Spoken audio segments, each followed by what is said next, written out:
Hello guys, আপোনালোকে চাই আছে ৰিয়েল টিচিং ইউটিউব চেনেল।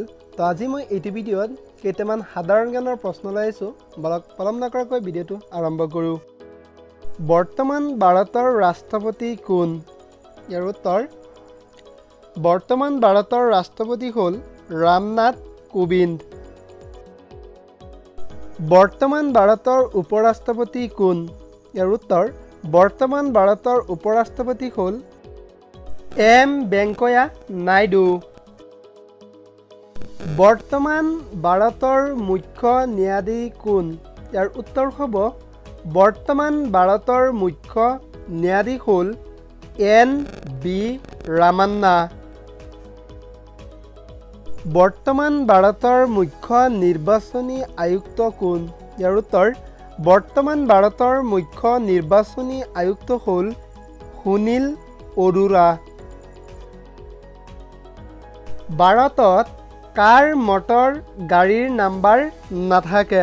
ইয়াৰ উত্তৰ হ'ব ভাৰতত ৰাজ্যপালৰ মটৰ গাড়ীৰ নাম্বাৰ নাথাকে।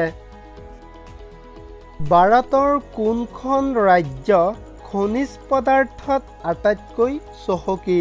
ইয়াৰ উত্তৰ ভাৰতৰ ঝাৰখণ্ড ৰাজ্য খনিজ পদাৰ্থত আটাইতকৈ চহকী।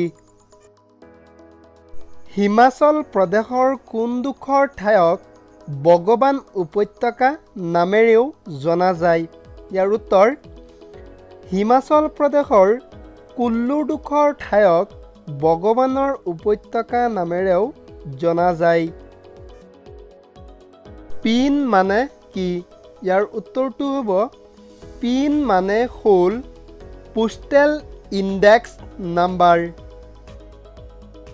ভাৰতৰ স্বাধীনতা আইনে কেতিয়া ব্ৰিটিছ সংসদৰ অনুমোদন লাভ কৰে?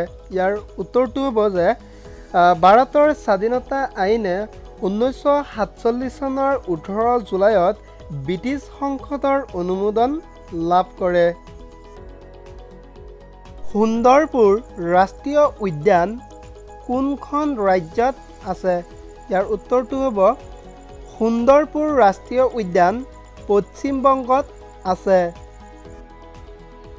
ভিডিঅ'টো চাই যদি ভাল লাগিছে তেন্তে লাইক কৰিব আৰু আপোনাৰ বন্ধু বান্ধৱীলৈ শ্বেয়াৰ কৰিব আৰু কেনেধৰণৰ ভিডিঅ' লাগে কমেণ্ট বক্সত জনাই দিব। আৰু আপুনি যদি আমাৰ চেনেলটোত নতুন আহিছে তেন্তে ছাবস্ক্ৰাইব কৰি কাষত থকা বেল আইকনটো দবাই দিব।